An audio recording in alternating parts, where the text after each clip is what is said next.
A graça e a paz em nome de nosso Senhor Jesus Cristo. Nós estamos começando a primeira sessão do curso sobre sacramentos, sobre teologia sacramental, porém desta vez após o batismo e Eucaristia.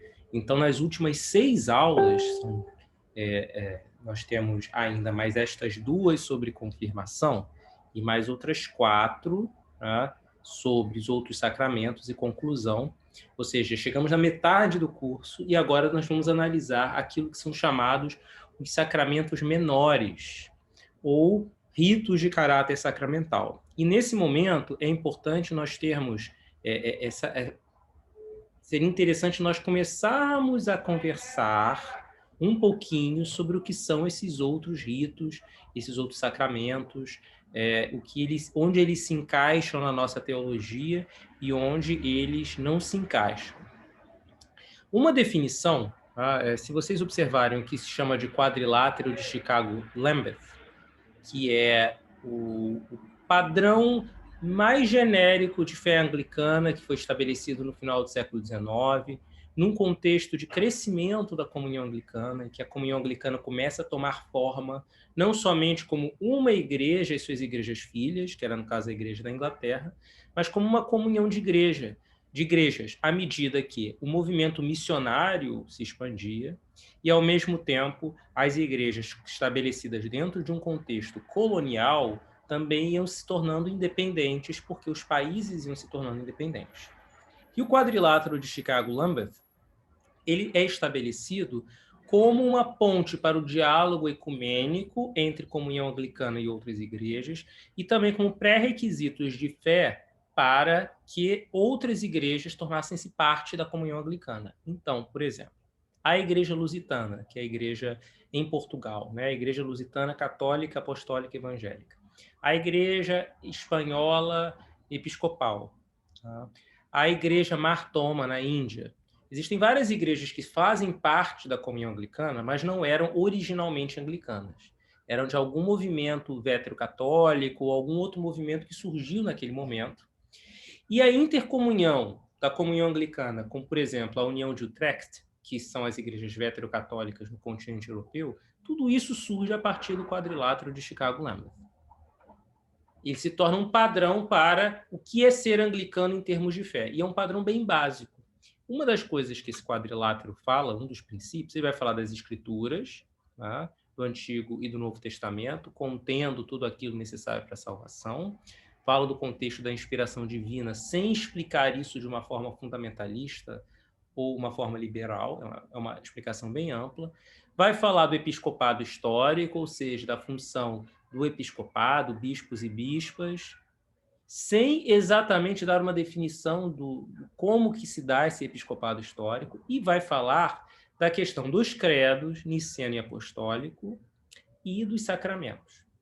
Nesse quadrilátero de Chicago-Lambeth, só se falam de 2 sacramentos, que são o batismo e a Eucaristia. Só esses são chamados de sacramentos. E é importante a gente ter noção disso, porque isso faz parte de um contexto histórico e de um contexto teológico dentro do anglicanismo. Os primeiros reformadores, aqueles que desenvolveram o livro de oração comum, que trataram dos 39 artigos e que dialogaram teologicamente com o povo de Deus num contexto já da Igreja da Inglaterra, enquanto independente, enquanto separada da Igreja de Roma, para eles, praticamente não havia discussão sobre o fato de batismo e Eucaristia serem sacramentos. A questão é que os outros 5, que foram uma tradição da teologia ocidental, da teologia da Igreja ocidental, para muitos dos reformadores não eram considerados sacramentos. E justamente por isso, que se a gente for conversar com uma pessoa anglicana ou com uma pessoa presbiteriana, por exemplo, outras igrejas que vieram da Reforma, que são de fato igrejas que se intitulam protestantes, muito provavelmente essa pessoa vai listar como sacramentos apenas batismo e Eucaristia. Existem muitas pessoas anglicanas que vão dizer que realmente para elas somente o batismo e a Eucaristia são sacramentos. Porque elas usam uma definição, que é a definição dos reformadores. o sacramento precisa ser instituído diretamente por Jesus. E, de fato, no texto das Escrituras, só esses dois sacramentos são diretamente instituídos por Jesus. Mas existe uma definição mais antiga, que é a definição de Santo Agostinho, dos sacramentos como sinais visíveis de uma graça invisível. E essa é uma definição mais ampla, porque ela permite a aplicação de outros tipos de sacramentos dentro de um conceito de algo que utiliza sinais visíveis, algo que utiliza matéria ao nosso redor e que comunica a graça divina nas nossas vidas. E aí existe uma tradição ao longo da igreja, que não é só da igreja ocidental, mas também da igreja oriental, de elencar outras 5 práticas que são permeadas por essa relação entre sinais visíveis e que comunicam graça divina, e a essas 5 práticas dar também o nome de sacramentos.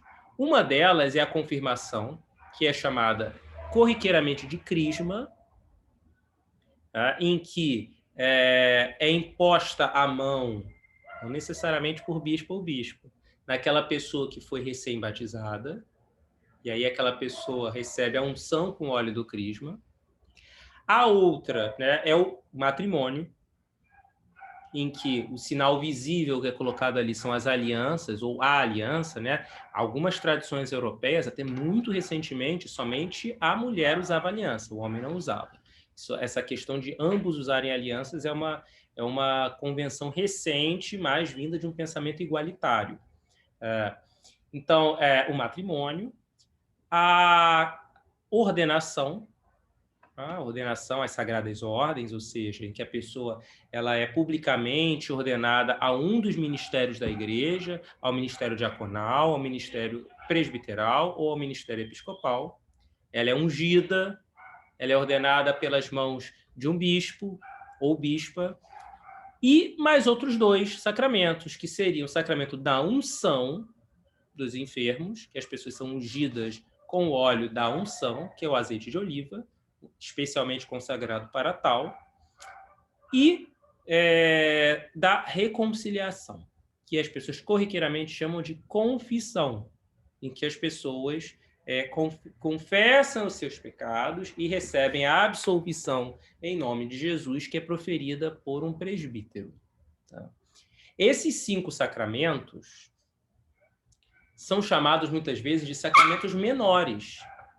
Por quê? Eles não são diretamente instituídos por Jesus, eles têm suas palavras e seu modo de ser tratados no texto bíblico, então nenhum deles não deriva de observações do texto bíblico. Então, se vocês forem olhar, por exemplo, a questão da unção, ela existe desde o Antigo Testamento, ela está lá presente desde o Antigo Testamento, ela é citada no Novo Testamento, ela é apostólica, ela é uma prática que sempre houve. A ordenação, né, é uma prática que a gente entende que em determinado momento ela passou a vir da forma como a gente percebe, mas de alguma forma, já desde o tempo apostólico, desde a eleição de Matias para tomar o lugar que era de Judas Iscariotes, que traiu a Jesus, nós já temos ali alguns dos elementos que nós entendemos como ordenação. A mesma coisa o matrimônio. O matrimônio não é exatamente o que era, ele foi tomando outros aspectos, mas alguns elementos já estavam lá. Então, essas práticas, elas têm uma referência bíblica, elas têm uma teologia cristã ao redor delas. Porém, nenhuma das 5 é nomeada diretamente por Jesus. E aí, como bons anglicanos e anglicanas, o que a gente faz? A gente faz um meio termo. Então, vai ter gente que vai dizer que só o batismo e a Eucaristia são sacramentos. Porque, além de serem sinais visíveis de uma graça invisível, foram diretamente instituídos por Jesus. Então, quando Jesus fala para o povo, né, o seu povo cristão, ir por todo mundo e batizar as pessoas em nome do Pai, do Filho e do Espírito Santo, ele está dando uma ordem. A Eucaristia também foi instituída diretamente por Jesus, né? Existe uma coisa chamada Última Ceia, que todo mundo vê nas pinturas, tal, né? Ele fala, façam isso em memória de mim. Então, também foi diretamente instituída. Nenhuma das outras 5 foi diretamente instituída por Jesus. Está no texto bíblico em algum momento, você pode fazer uma inferência teológica a partir das escrituras e da tradição mais antiga da igreja, porém não existe a figura de Jesus Cristo diretamente ordenando as pessoas a fazê-las. E é justamente por isso que a gente precisa traçar essa distinção muito importante. nenhum desses outros 5, que algumas pessoas vão dizer que não são sacramentos, são obrigatórios. Nenhum deles é obrigatório para uma pessoa cristã. O batismo e a Eucaristia fazem parte da experiência cristã de todas as pessoas. As outras 5 podem fazer parte ou não. Não necessariamente todo mundo vai se casar, ou vai ser ordenado, ou vai sentir necessidade de se confessar, ou vai sentir necessidade de pedir a unção. Tá? E não necessariamente todo mundo vai ser confirmado na igreja, ou crismado, como queira dizer. Não significa que eles devem ser opcionais. Eles são opcionais se o seu chamado não for para fazer aquilo ali. Mas, na medida do possível, todos nós devemos persegui-los dentro do nosso próprio chamado. E aí você vai ter uma distinção muito específica. Existem pessoas dentro da tradição anglicana que vão dizer que os 7 são sacramentos, assim como prega a Igreja Católica Romana, as igrejas ortodoxas, são 7 sacramentos. Os 7 de igual peso e valor, embora 2 sejam experiência de todas as pessoas cristãs e os outros 5 eles sejam da experiência da tradição da igreja para quem se sente chamado. Haverá outras pessoas que vão dizer que esses 2, batismo e Eucaristia, são sacramentos maiores, porque foram instituídos por Jesus. E os outros 5, mesmo sendo sacramentos, não foram instituídos diretamente por Jesus, não vão fazer parte da experiência cristã de todo o povo, então são sacramentos menores. E haverá aquelas pessoas que vão dizer, não, eles não são sacramentos, são ritos de caráter sacramental. Sacramentos só são batismo e Eucaristia. Falar sobre essas coisas e ficar debatendo sobre quantos sacramentos existem e que nome dar a eles é uma das questões mais infrutíferas e mais estúpidas que existem dentro das igrejas anglicanas em geral.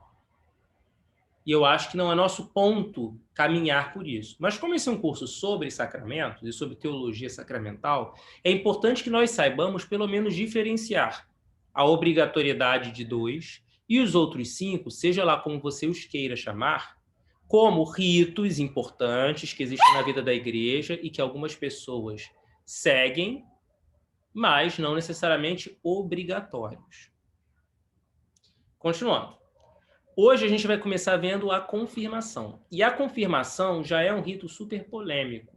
E nessa aula aqui eu vou apresentar as minhas críticas ao entendimento de confirmação, que muitas vezes é um entendimento ultrapassado, tá? Descontextualizado do que a confirmação realmente era no início da igreja, e que carece de algum tipo de reforma e de mudança. E provavelmente, na minha vida, eu vou ver o próprio entendimento da confirmação mudar, assim como mudou ao longo do século XX um bocado.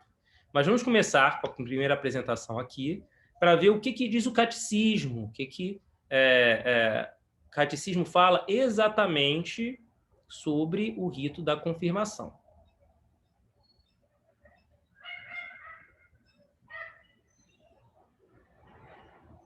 Então, o que seria confirmação? Confirmação tem vários entendimentos. E, historicamente, o entendimento maior da confirmação, ou seja, bem no início da era cristã, a confirmação era o selo que era dado, ou seja, uma unção que era dada em sequência do batismo. A confirmação, se você for ver no ponto de vista dos cristãos orientais, ainda é isso. E é um selo ao qual é atribuído o dom do Espírito Santo. Porém, no Ocidente, por diversas razões de caráter histórico, que a gente vai começar a trabalhar aqui hoje, mas não vai concluir, esse selo passou a ser postergado cada vez mais. E aí acabou se tornando um rito à parte. Tá? Então, guardem isso. Originalmente, a confirmação era um selo em que as pessoas eram seladas com a marca de Cristo e recebiam o Espírito Santo imediatamente após o batismo. Não é o nosso caso no momento. No nosso caso, é um rito em que as pessoas chegam à maturidade da fé e dão uma declaração de fé, uma declaração de crença, de fé e de prática, em idade adulta e de forma madura, e, mais ainda, na presença de um bispo ou bispa. Essa que é a definição corrente, que é uma definição que vai precisar ser trabalhada nas próximas décadas, porque ela é cheia de incoerências. Qual que é a diferença entre confirmação e crisma? No linguajar popular, nenhuma. Porém, a confirmação anglicana não exige, não recomenda e nem preconiza a prática da unção com crisma. Isso tem uma razão de ser, hoje em dia. Nunca teve essa prática oficialmente, ela foi sendo reintroduzida por conta do próprio catolicismo romano, da influência que o catolicismo romano teve no movimento litúrgico e na reforma do anglo-catolicismo e ao longo dos tempos na comunhão anglicana. Então vamos ver hoje a gente vê muitos bispas usando o óleo do crisma para ungir as pessoas a serem confirmadas, mas nenhum rito anglicano, não vou dizer nenhum, mas a grande maioria fala sobre a Assunção. Quando eles começam a voltar a falar sobre a Assunção, eles colocam no batismo, e tem uma razão para isso. Esse rito também é usado para a recepção à comunhão anglicana. Quando a pessoa vem de uma igreja que é considerada em sucessão apostólica, ou seja, que manteve o ministério episcopal, e ela já foi confirmada nessa igreja, ela somente é recebida. Nós não entendemos que os sacramentos, o sacramento do batismo especificamente, a confirmação, que é uma continuação do batismo, de alguma forma, são irrepetíveis. Então, se aquela pessoa já foi confirmada em algum ambiente, ela não precisa fazer essa confirmação de novo, ela somente é recebida como membro em plena comunhão. E o que significa ser membro em plena comunhão de uma igreja da comunhão anglicana? Hoje em dia, não significa mais tanta coisa. Já significou muito mais. Mas hoje em dia, vários ministérios são abertos às pessoas batizadas. E também tem uma razão de ser, mas aí eu vou precisar falar de história antes da gente começar a falar sobre isso. Significa, hoje em dia, na prática, você ser membro pleno da vida da igreja. Para certos ministérios, como o ministério laico, como a postulância às sagradas ordens, como ser membro de junta paroquial, você precisa ser membro em plena comunhão. Então, hoje em dia, a confirmação é basicamente um sacramento, ou queira você chamar de rito sacramental, que abre as portas para a membresia plena na igreja. Ele precisa ou ser feito, caso você não seja uma pessoa confirmada, ou ser reconhecido, caso você seja uma pessoa que vem de outra comunhão eclesial que tem o próprio rito da confirmação. Bom, esse tópico final, como fazer para ser confirmado, a gente vai deixar para a próxima aula. Agora nós vamos falar um pouquinho sobre história. Porque vários desses ritos que nós vamos ver daqui para frente, ou sacramentos menores, esses outros sacramentos, eles se desenvolvem dentro de um contexto histórico. Não é 100% claro, como é para a Eucaristia e o batismo, desde o princípio dos tempos, o papel deles. E aí vamos continuar pensando entre nós. Originalmente, todo mundo era batizado. Nós não temos nenhum testemunho de pessoas sendo confirmadas na igreja primitiva. Porém, nós temos testemunhos dos primeiros ritos batismais de elaboradas unções que vão acontecendo ao longo do tempo. Em algumas partes da igreja se fazia uma unção antes, e aí eu precisaria fazer um pouco de consulta bibliográfica para me lembrar exatamente, mas o que eu posso dizer é que, em geral, as igrejas do Patriarcado de Alexandria, as egípcias, faziam uma unção em um determinado momento, e isso, se eu não me engano, era a que fazia antes, e as igrejas influenciadas pelos gregos, e principalmente pelo Patriarcado de Antioquia, que, embora na Síria era uma cidade helenística, faziam uma unção depois. O importante é a gente saber que, em partes da cristandade, se ungia as pessoas antes do batismo, em parte depois. Gradualmente, esse rito vai caminhando para uma unção antes e uma unção depois. A unção antes passa a ser aquela unção exorcística. Existem ritos antigos em que a pessoa era inteiramente banhada em óleo. Era uma unção com o objetivo de fazer um exorcismo, a pessoa negava o diabo de todas as formas e aí, em sequência, ela era batizada. O resquício disso está no nosso rito batismal e praticamente todos os ritos batismais, que é aquele momento em que a pessoa nega o poder do mal e todas as suas formas e todos aqueles aspectos, e existe geralmente uma litania que se faz depois disso. em que se fala, liberta essas pessoas do caminho do pecado e do diabo, e que hoje em dia geralmente se fala do pecado e da morte. E tem uma litania sobre isso. É um pouquinho antes, geralmente é quando a água está sendo levada à pia batismal. Nesse momento, historicamente, se aplicava o chamado óleo dos catecúmenos. São 3 óleos que são ungidos na quinta-feira santa. O óleo da crisma, o óleo dos catecúmenos e o óleo dos enfermos. O óleo dos enfermos é para unção. O óleo do crisma é para o batismo. E o óleo dos catecúmenos, muita gente boa não sabe para que é. Ele é para unção antes do batismo.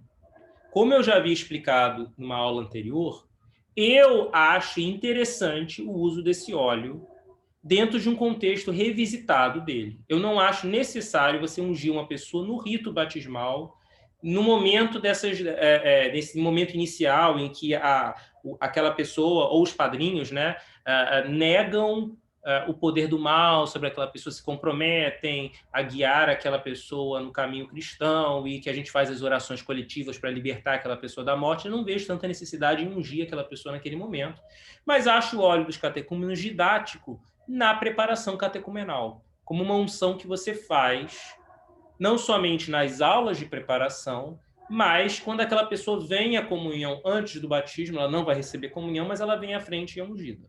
Tá? Esse é um óleo que é puro azeite de oliva. Agora, tem outro óleo chamado óleo do crisma, que é azeite de oliva misturado com perfume. Ele tem um aroma. Esse óleo é o óleo da unção depois do batismo. Em um dado momento, lá pelo século IV ou V, todos os ritos batismais da cristandade, a grande maioria, né, tinham chegado a um consenso de unificar as duas práticas. Então, se fazia uma unção exorcística, era uma unção para tirar o mal do corpo daquela pessoa, antes do batismo, e depois do batismo se fazia uma unção que era um selo. E essa unção era feita geralmente sobre a fronte da pessoa com o sinal da cruz. E com esse óleo perfumado, que era o óleo do crisma. Ele é perfumado para simbolizar algo muito importante que aconteceu ali em virtude do batismo. Guardem isso. Isso é como se faz nas igrejas orientais até hoje. Então, se nós formos ver uma pessoa que foi batizada na igreja ortodoxa, ela foi, em sequência, crismada. Ela é batizada e crismada. Agora, vamos voltar para o Ocidente. No Ocidente, havia influência de vários bispados e patriarcados. Não era só Roma. Havia Cartago, né? Havia uma escola litúrgica e teológica na antiga Espanha, havia também na Gália, mas Roma vai se centralizando como cada vez mais forte, tendo em vista, primeiro, a perda da África, né? Vários dos pais da igreja viviam na África, Santo Agostinho era o mais conhecido deles, e aquela região ali toda ela é descristianizada com a invasão islâmica. Tá? O cristianismo praticamente some do norte da África, só no Egito que ele permanece, Egito e Etiópia, mas toda aquela parte da antiga Cartago, etc., ele some. Em parte da Espanha, né, ele se torna uma religião mais marginal, e um grande evento que acontece é quando Carlos Magno, que era o imperador dos francos, é coroado pelo Papa e se estabelece o chamado Sacro Império Romano Germânico ao longo dos séculos. Então, Roma passa a ser o centro do cristianismo ocidental. E aí a prática litúrgica de Roma passa a ser administrada sem questionamento em várias partes do mundo cristão ocidental. E qual era a prática litúrgica em Roma? Somente em Roma se fazia uma segunda unção depois da unção do batismo. E os livros litúrgicos de Roma diziam claramente que aquela criança ou adulto era ungido para fazer um exorcismo naquela pessoa imediatamente antes do batismo. Aí tinha aquelas declarações lá que renegam o mal e todas as suas formas, etc. A pessoa era batizada, ela era ungida pelo presbítero e imediatamente ela era levada a um bispo que ungia de novo. Havia uma segunda unção com óleo do crisma por conta de um bispo.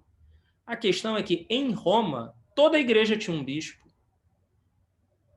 E até hoje, se você for em Roma, existem os vários cardeais, diáconos, presbíteros, etc., que têm assento nas diferentes igrejas da cidade. Excesso de bispo nunca foi um problema em Roma. Roma sempre teve vários bispos, até porque Roma era uma cidade muito grande. Então, quando esse rito foi desenvolvido dessa forma, imaginava-se que todo ato ocorria junto do batismo. Simplesmente, quem fazia o batismo era um presbítero e tinha um bispo assentado lá na sua cátedra, e imediatamente a pessoa ia ao bispo e o bispo ungia aquela pessoa novamente. O problema é que, quando esses livros litúrgicos, existe uma grande reforma, o Sacramentário Gelasiano é um exemplo disso, quando esses livros litúrgicos são levados para o norte da Europa, toda sorte de soluções precisam ser encontradas. Então, o Venerável Beda, que é super famoso para quem é anglicano, né? Em inglês se chama Bede, ele já escreve no tempo dele sugerindo postergar essa unção do bispo. Porque o que estava acontecendo? No norte da Europa, às vezes levava 6 anos, 7 anos para o bispo visitar a mesma paróquia 2 vezes. Porque elas eram longínquas, as estradas eram ruins, os bispos não cobriam uma cidade, não era só tipo o Papa cobria a cidade de Roma e tinha vários bispos auxiliares ali dentro. Os bispos cobriam grandes áreas geográficas, que às vezes tinha guerra, peste, etc.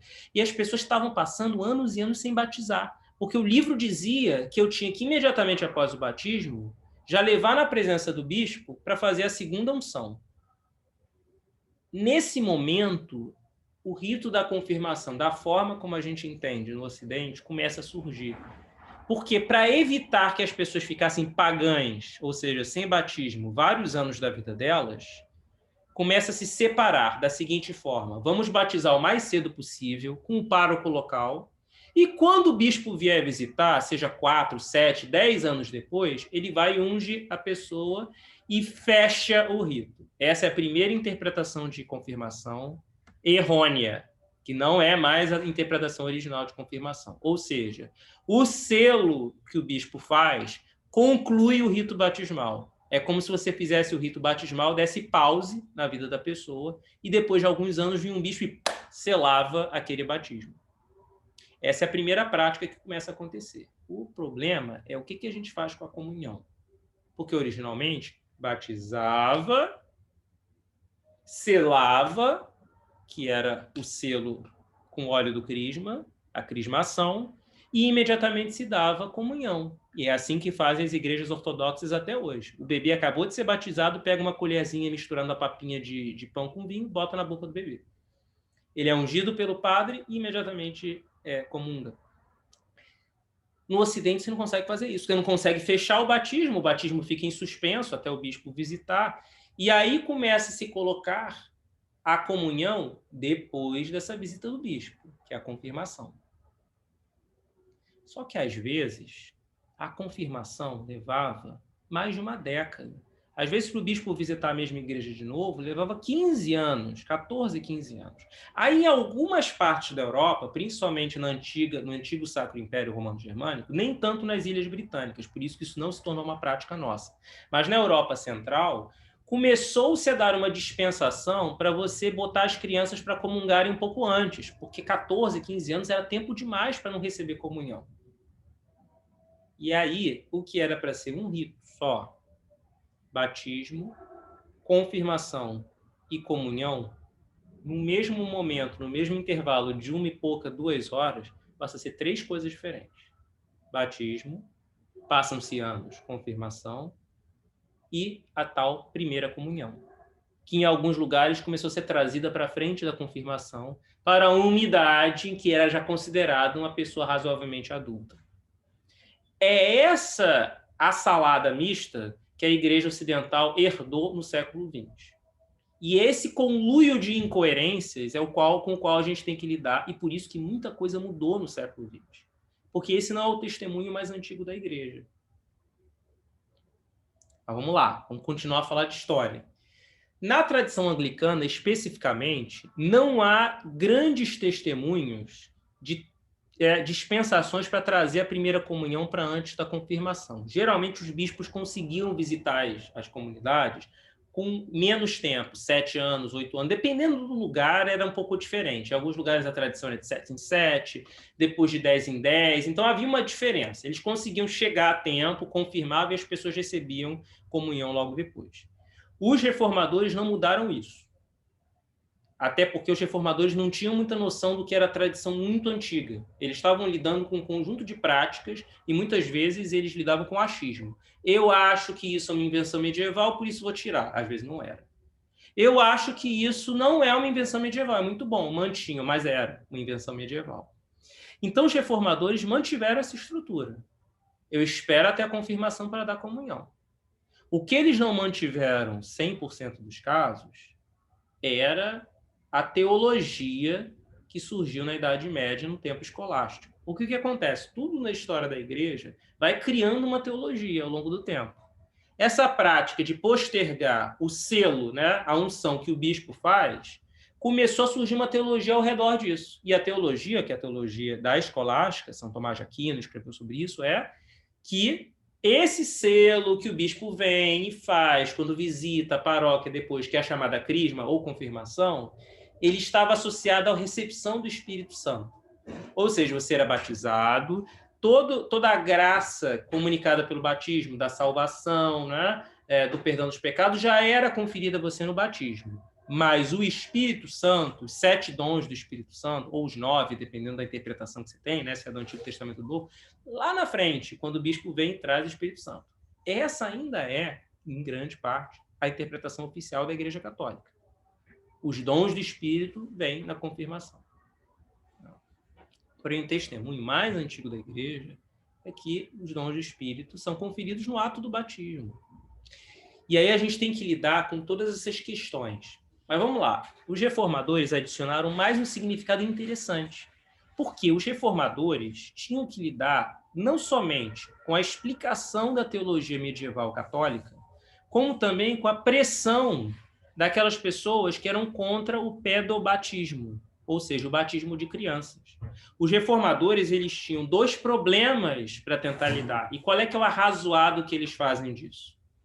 Os reformadores ingleses, anglicanos em geral, que alguns eram escoceses, eles chegam à conclusão de que não está errado batizar crianças, mas é importante que elas tenham, quando cheguem à maturidade, a oportunidade de fazer uma confissão de fé em público.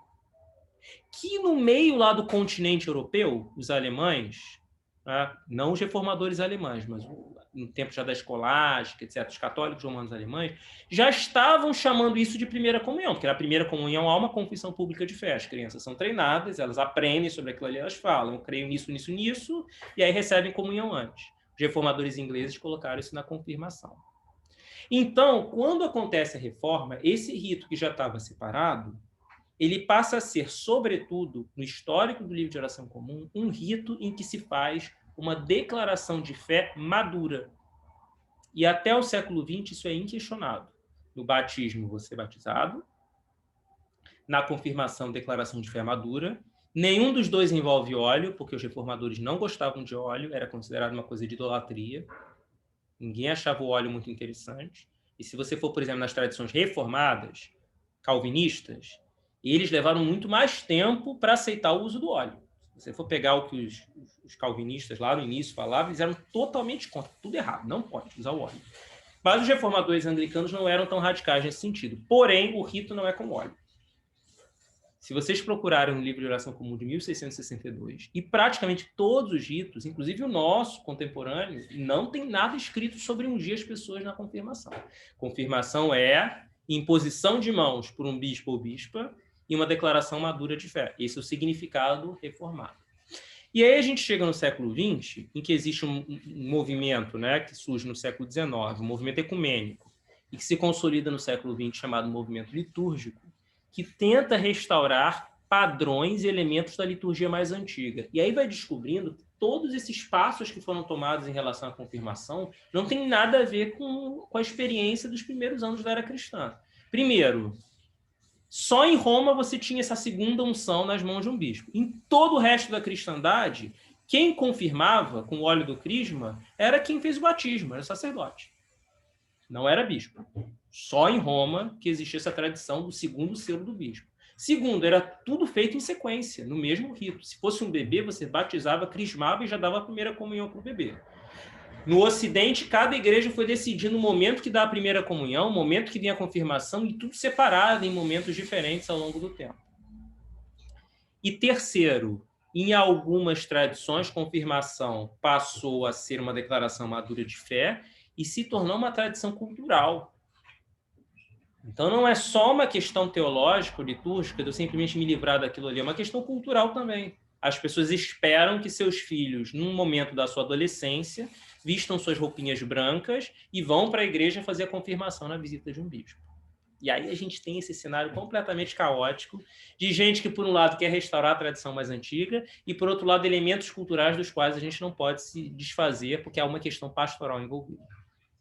Mas algumas coisas, os ritos mais recentes, já apontam numa restauração dos elementos mais antigos, e a gente volta a falar sobre isso antes de eu passar para as conclusões do vídeo de hoje. A primeira é que, hoje em dia, de forma cada vez mais enfática, os ritos batismais nos diferentes livros de oração comum mencionam que o batismo é a iniciação plena.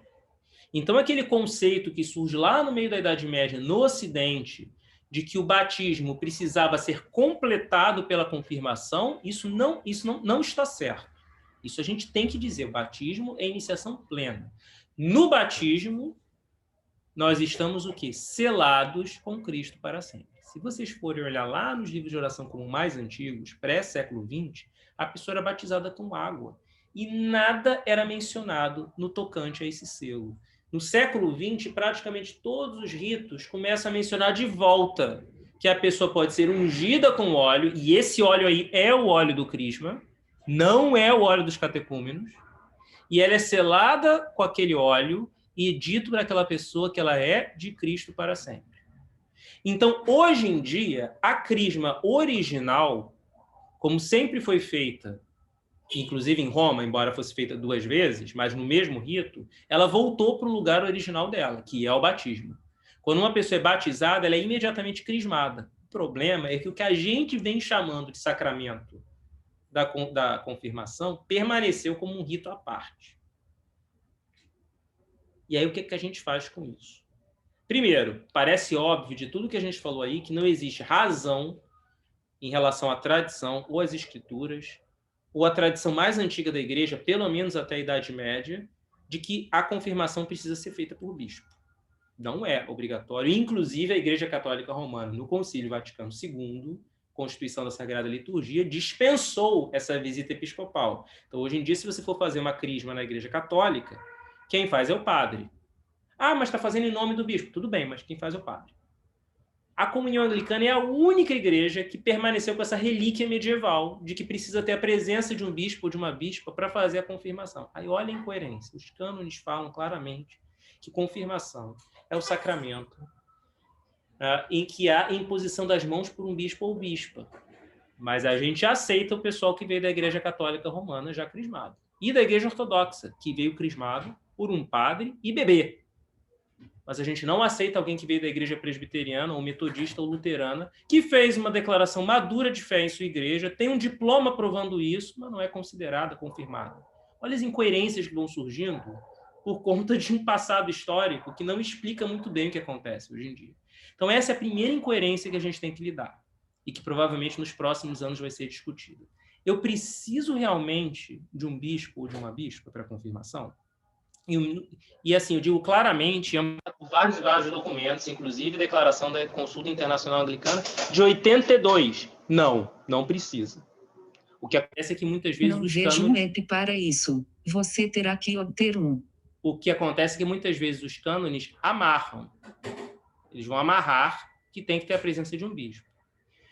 E aí, se alguém pergunta para mim, você acha desejável a presença de um bispo? Eu vou dizer sim. Porque existe uma componente pastoral que foi desenvolvida ao longo do tempo. E a componente é que, tradicionalmente, se espera que quem conduz esse rito seja um bispo ou uma bispa. Então, é uma oportunidade que as igrejas têm de acolher seu bispo. E isso acabou se tornando algo muito querido pelas pessoas, que esteja o bispo presente e tudo mais. Então, assim, desejável obrigatório não deveria ser. Por quê? Às vezes eu tenho uma missão longínqua, lá longe, e você está num momento de pandemia, como esse agora, em que as viagens são mais restritas. E eu tenho uma pessoa fantástica para exercer o cargo de tesoureiro da paróquia. Mas que pena, essa pessoa não foi confirmada ainda, porque ela está na igreja há uns 2 anos, aí começou a pandemia, o bispo não pode viajar. Aí, para confirmar, tem que ter o bispo. O que a gente faz? Faz uma confirmação com o próprio sacerdote, né? O presbítero que está lá localmente. É uma exceção à regra, mas é compreensível. Porque eu preciso que aquela pessoa seja confirmada para ser membro em plena comunhão, para poder exercer aquela função que eu preciso que ela exerça. Isso é uma possibilidade. Então, assim, obrigatoriedade, acho que não. Mas a gente foi ressignificando esse rito, que a gente já sabe hoje que já não guarda mais semelhança alguma com a crisma original, que está no nosso rito batismal, foi restaurada a sua posição. Esse rito acabou se tornando uma oportunidade pastoral de que bispos e bispas conheçam suas paróquias e que paroquianos conheçam seu bispo e bispa. Coisa que, aliás, é muito rara nas outras igrejas. Então, acabou se tornando... A obrigatoriedade da presença episcopal na confirmação acabou significando que as dioceses anglicanas tendem a ser muito menores em área geográfica e em número de comunidades para permitir que as visitas episcopais sejam mais frequentes, ao contrário de outras igrejas, onde às vezes você tem um bispo sobre uma imensa área geográfica ou sobre uma quantidade absurda de igrejas, né? Centenas de igrejas, somente um bispo coordenando, porque ele não tem que visitar todas as paróquias a todo tempo para fazer esse tipo de ato. Ele é delegado ao sacerdote. Outra questão, a confirmação precisa ter óleo do crisma? Não precisa. Eu conheço bispos que fazem, mas eu não recomendo. O óleo do crisma precisa e deve ser utilizado no batismo. E é por isso que o livro de oração comum, quando vocês vão ver na página, e na próxima aula a gente vai ver em cima do livro de oração comum, tá? Nos ritos, né, de batismo, ritos de iniciação cristã, onde está o batismo, onde está a confirmação, vai dizer logo depois do batismo, aqui na frente, né, eu te batizo em nome do Pai, do Filho e do Espírito Santo, página 558, e faz um sinal da cruz sobre a testa da criança ou pessoa batizada, podendo usar o óleo do crisma para tal. Aqui é o momento em que o livro de oração comum contemporâneo está dizendo: vamos restaurar a prática mais antiga, que é crismar a pessoa no momento do batismo.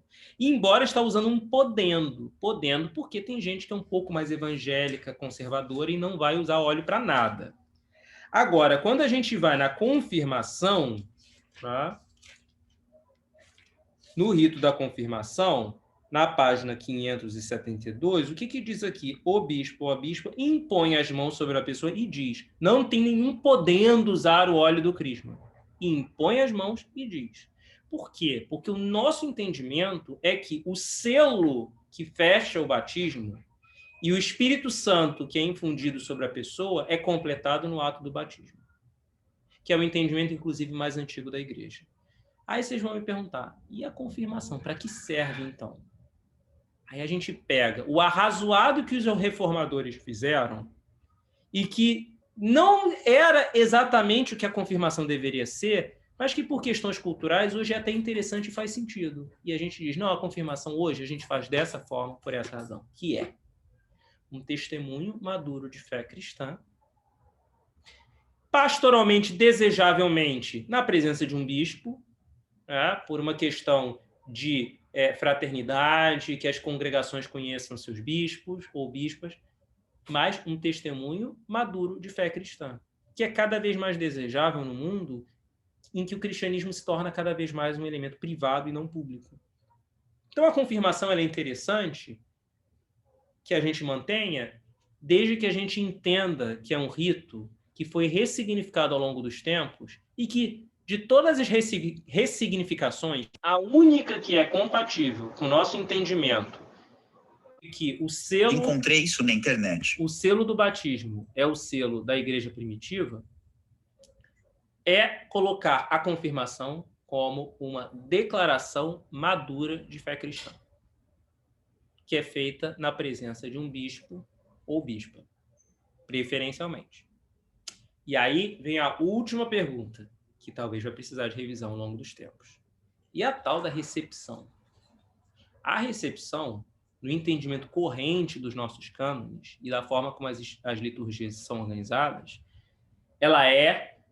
a recepção, ela é uma forma de acolher pessoas já confirmadas em outras igrejas. E aí o que geralmente os cânones dizem? De boa parte das províncias, embora algumas já tenham sido modificadas. Que a pessoa tem que ter sido confirmada por bispo, em sucessão apostólica, etc. E tal, vamos lá.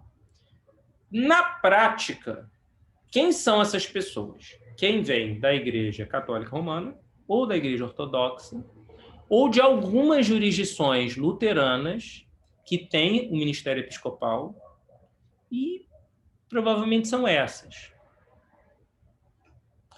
Eu posso garantir que quem veio da Igreja Católica Romana e veio de jurisdições luteranas, com certeza fez algum tipo de curso, e no ato do rito deles, eles foram confirmados na presença de alguém que foi delegado pelo bispo, de um padre ou de um pastor, dificilmente de um bispo, mas pelo menos essas pessoas fizeram uma declaração madura de fé.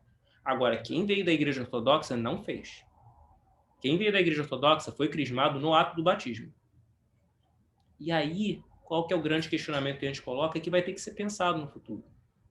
Uma pessoa que fez uma declaração de fé na Igreja Metodista, ou na Igreja Presbiteriana, ou até em algumas outras denominações, ela fez um curso longo, ela estudou, ela participou de classes, ela foi na frente de toda a igreja, ela fez uma declaração de fé baseada no credo niceno e no credo dos apóstolos, ela participou de um rito de declaração madura de fé, e a gente, canonicamente, diz para ela que ela precisa ser confirmada por um bispo, que aquilo ali não valeu como confirmação da fé dela. Só que a gente sabe que confirmação, do jeito que a gente chama hoje em dia, não é o selo do crisma. O selo do crisma está de volta no batismo. O que diferencia a nossa confirmação da deles? E especificamente no caso do Brasil, que a gente recebe muita gente da igreja luterana. O que significa? Eu vou dizer com toda sinceridade, uma pessoa que foi confirmada na igreja luterana sabe muito mais de fé cristã do que quem foi confirmado na igreja anglicana. Porque lá eles fazem um curso de 1 ano. É 1 ano completo.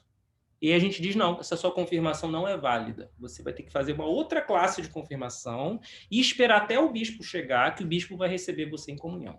Então, essas incoerências são as incoerências que a gente vai precisar lidar. E por isso é muito complicado eu chegar aqui, como liturgista, e falar o que o catecismo agora diz, e que os cânones agora dizem, e dizer que isso é uma coisa com a qual eu concordo. Eu não concordo, não. A gente vai precisar ter que dar um jeito de fazer um arrazoado disso daí tudo, como outras províncias já fizeram, como a igreja em Aotearoa, em Nova Zelândia, fez, como a igreja episcopal já fez, e entender confirmação no dia de hoje como uma declaração adulta e madura da fé cristã. E se você chega na nossa igreja tendo feito uma declaração adulta e madura da fé cristã em outra igreja, você já está confirmado. Se ela é baseada no que a gente crê, que são os 2 credos, você já está confirmado. Aí vai ser um grande problema com quem foi crismado na infância, quem veio das igrejas ortodoxas. E é por isso que, por exemplo, os novos ritos, o novo rito na Nova Zelândia não fala mais de confirmação. Ele fala do ritos como reafirmação da fé cristã. E não faz mais a distinção entre confirmação e recepção. Todo mundo faz a mesma declaração de fé, refaz sua declaração de fé junto com a congregação e é recebido pelo bispo ao mesmo tempo, sem tentar fazer uma distinção de quem veio com um sacramento válido ou não, de que igreja é válida e de que igreja não é válida. Mas, para isso, é preciso que a gente caminhe um pouco ao longo do tempo no entendimento ecumênico, no entendimento de outras teologias, no entendimento de outras coisas. E, para isso, é preciso que a gente, que nós que somos pessoas anglicanas, e, sobretudo, aquelas pessoas anglicanas que acabaram de pular do catolicismo romano, tirem um pouco do que acontece muito, tá? Da superioridade de achar que mãos santas fazem sacramentos santos. De que o fato de alguém ter sido ordenado por mãos santas significa que só aquelas mãos vão poder fazer sacramentos santos. Porque a teologia sacramental nunca foi assim. A começar do próprio batismo, que pode ser feito corriqueiramente por pessoas leigas que sejam cristãs.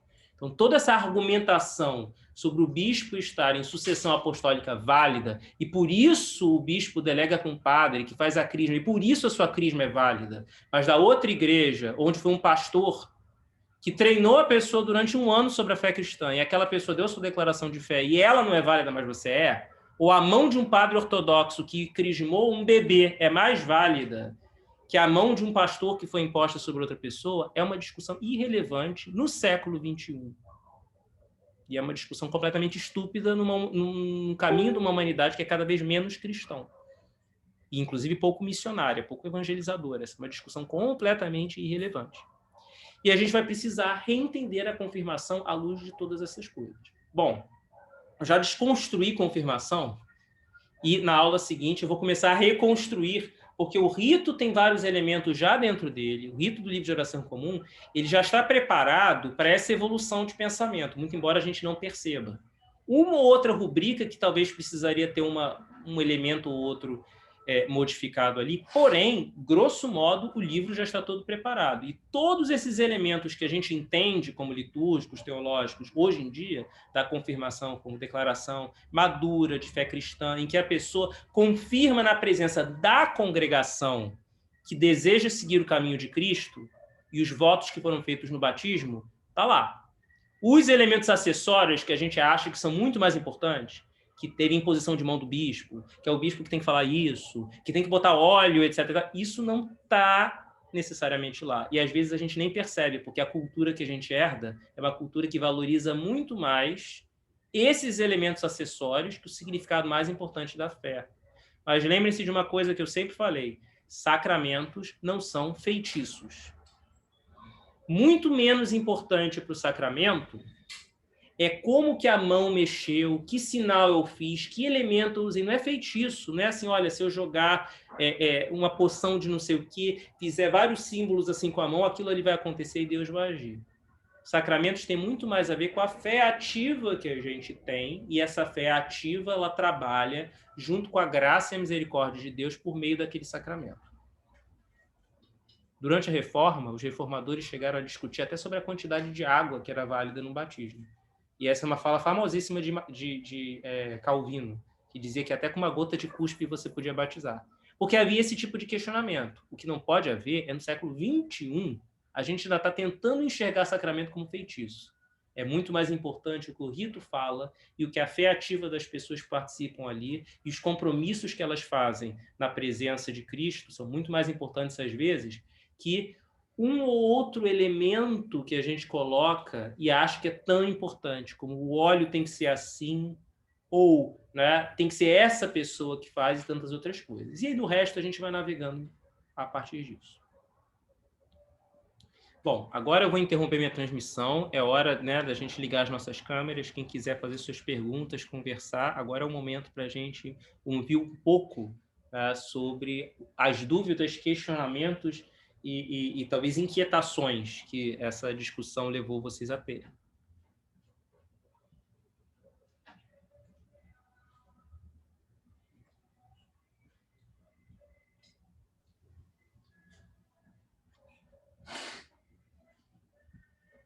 Gisele, você levantou a mão? Não, eu estava bebendo água. Eu achei que você tinha levantado a mão. E aí, provavelmente, eu detonei tudo que vocês entendiam sobre confirmação na vida. Para mim, assim, a maior parte dos assuntos não é mais tão surpresa, né? E depois de 10 anos. E também do CAET, né? Depois de, sei lá, 3, 4 anos de CAET. Eu vou compartilhar uma tela, mas vocês podem ir colocando seus questionamentos. A tela é desse artigo aqui, e como é a revista, é um periódico brasileiro, é o Estudos Teológicos da ESTE, né? Um artigo que eu escrevi, ele foi publicado em 2019, segundo semestre de 2019. Ele, como o periódico é brasileiro, você pode baixar inteiro, né? Não sei nem onde é que baixa, aqui, ó, texto completo. Ele trata de muitas dessas questões. Para quem quiser se aprofundar sobre isso, Ué, o que que faz? Tem que clicar? Tem que clicar em baixar o arquivo PDF. Aí ele baixa o arquivo PDF, obviamente eu tenho que parar, né? E aí tá ele aqui disponível, licença Creative Commons, então não precisa ter periódicos da CAPES, não precisa ter nada disso para acessar. E aí ele fala, né, da prática da confirmação e de diversos questionamentos, inclusive uma sugestão minha, que eu coloco até o final, né, de revisão de questões canônicas, né, para dar entendimento a tudo isso. Mas eu faço um pouco desse histórico, eu caminho um pouco desse histórico e dos desafios e das incoerências, né, e de como que isso era praticado. Não, eu acho assim, interessante isso que você colocou sobre a recepção, né,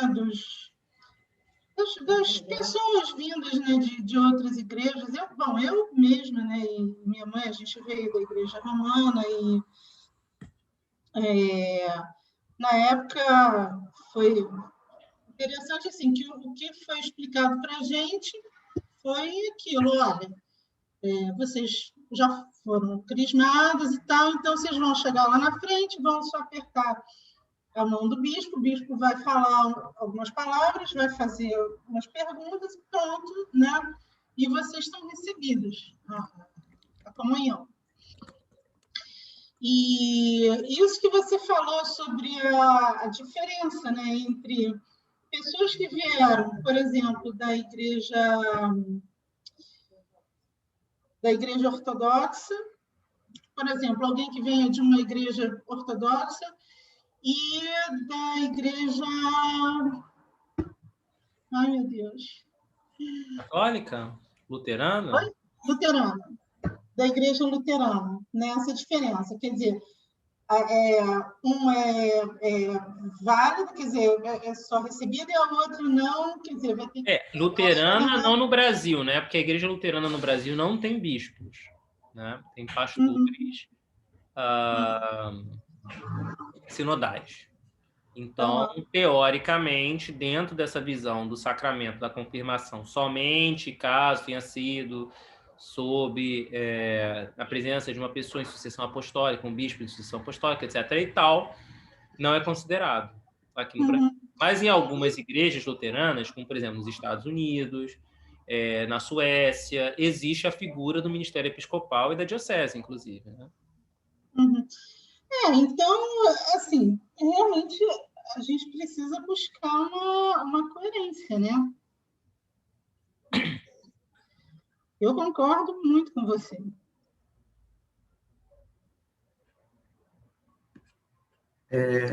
Só queria colocar que uma das coisas que mais me chamou a atenção, né, no todo do que foi falado, foi o que realmente a Gisele colocou, que é a questão do acolhimento, né? Eu tô caindo, aqui onde eu moro, a gente fala que cai de gaiato, né? E eu não participo, né, do anglicanismo. Na verdade, eu não tenho uma religião definida, né, a princípio por tradição familiar católico romano, né, estudei dentro de um sistema católico, mas o que mais me chamou a atenção dentro de todo o que eu venho estudando, pesquisando e os contatos que eu estou tendo é a questão do acolhimento, né? Então, assim, é um dos dos fatores, né, que mais me chamou a atenção, né? Então, assim, hoje é o segundo contato que eu estou tendo com o anglicanismo, né? Domingo foi o primeiro contato. Sério? Né? Nossa, seja bem-vindo! Obrigado. Seja bem-vindo. Que bom, então. Já começou estudando com a gente. Olha, você é de onde? Você tá eu sou muito longe do Rio de Janeiro. É mesmo? Eu tô bem próximo do sul de Minas. Eu moro numa cidade que chama Pedreira. Interior de Campinas, São Paulo. Tá. Ela é de Pirassununga. Pirassununga, não conheço. Não é aqui próximo. Mas é o meu segundo contato e, assim, o acolhimento, toda essa questão de luta, de ideal, e uma das coisas que mais me chamou a atenção em tudo que o reverendo falou, né, não sei se é assim que vocês falam, me perdoe, é muito pé no chão. As coisas é uma fé concreta, é uma fé racional, não é algo abstrato, fantasioso, né? Isso que me chamou muito a atenção, né? Existe a fé, né? Toda essa questão mística, né? Mas depois dessa formação eu vi muita coerência com fatos históricos. Eu acho que eu não sei qual é a formação, o senhor acha que deve ser história, dentro de alguma coisa assim, mas é tudo dentro de fundamentações históricas, né? Então não surgiu do nada, não é uma invenção, né? Não. Isso mais me chama a atenção, né? Então assim, acontece isso por causa dentro da história houve um fator, né? Um processo desencadeador. Isso me chamou muito a atenção dentro do anglicanismo, muito mesmo. Sim. Ele, olha, só Eu não sou formado em história, não. Eu fiz engenharia. você Eu fazer teologia. muito longe disso. Você, olha, só antes de deixar ele falar, você pode chamar ele de reverendo, de padre, de Luiz, não tem problema. E, bom, de repente é interessante você se apresentar, né, um pouquinho, né, Luiz? Eu achei que ele já era de alguma não comunidade. nesse momento, né, que a gente está conversando sobre sacramentos. Agora a gente está tirando as dúvidas. Aí eu converso com ele no privado, até porque não vamos falar online para as pessoas sobre certas questões. E só uma coisinha, assim, que eu acho muito importante esse material tá sendo ser destinado para o CAET. Como eu falei, já tem 10 anos que eu estou na igreja Episcopal Anglicana do Brasil, né? Aqui. Quando eu cheguei, eu também meio que caí assim um pouco de paraquedas e eu acho que o que me acolheu, sabe, o que me ajudou a ficar foi justamente essa questão do CAET, que é o Centro Anglicano de Estudos Teológicos, e a formação, isso que você está falando, Gustavo, assim, você vê que não é uma coisa assim que apareceu, sabe, do nada, não, sabe? Tem toda uma história, tem, sabe, tem todo um caminho que me conduziu até estar aqui hoje, entende? E foi um curso que durou, eu fiquei 3 anos, eu acho. Foi muito importante, tanto na parte da formação teológica, espiritual e tal, como também no conhecimento, né, na integração com as pessoas, com pessoas de várias partes da diocese também. Então, foi bem importante, sabe? Mais alguma questão que a gente tenha para a gente discutir sobre essa questão em específico?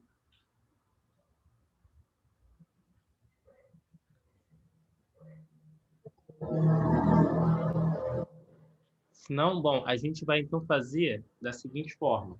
Como nessa aula nós trabalhamos primeiro essa questão dos sacramentos, como que se chama, como que não se chama, etc. E uma questão de resgate histórico do significado da confirmação, a próxima aula ainda vai ser sobre confirmação, mas aí já investigando em cima do próprio rito do livro de oração comum, o que diz ali, o que é, o que provavelmente foi a confirmação de quem fez na igreja, onde estão todos esses elementos teológicos e tudo mais. Tá? Então, assim, esse é o momento. Que se alguém ainda mais tiver alguma questão, pode perguntar. Se não, nós vamos nos despedir e da próxima vez a gente continua e talvez seja o caso de vocês guardarem algumas dúvidas para a próxima aula. Então, tem mais alguma questão ou não?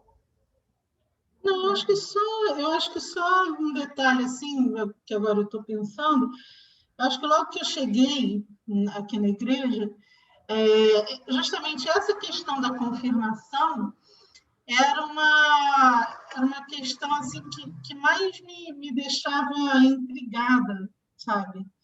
Eu acho que foi talvez uma das questões que eu tenha tido mais dificuldade de entender logo no começo, assim, como que a igreja lidava com isso, qual era a importância da confirmação, se era certo falar crisma, se era errado, sabe?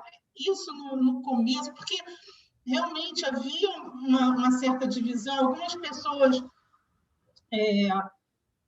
que eu ia conhecendo, né? Não, porque é confirmação, mas isso não é tão importante. Aí outros, não, isso é importante sim. Então no começo, né, para mim que estava vindo da Igreja Romana, e na Igreja Romana tem, né, toda aquela sequência, né, dos rituais, né, começando no batismo, aí primeira comunhão, depois crisma e tal. Então, assim, eu acho que quando chegou na crisma, na confirmação, e aí, não, mas peraí, também pode ser só recepção para quem já veio confirmado e tal. Então, isso no começo foi um pouquinho complicado, mas depois, com o passar do tempo, eu fui acompanhando, né, as recepções das pessoas e tal, e fui entendendo que não era assim, nenhum bicho de 7 cabeças, e que era mais interessante do que eu podia imaginar. Assim. Então tá bom, gente. Até a próxima, então. Que Deus nos abençoe nessa noite, tenha uma noite tranquila. E a gente... De novo, bem-vindo, Gustavo. Bem-vindo também, Gustavo. Deixa eu acabar com a transmissão. Qualquer coisa, a gente vai se comunicando.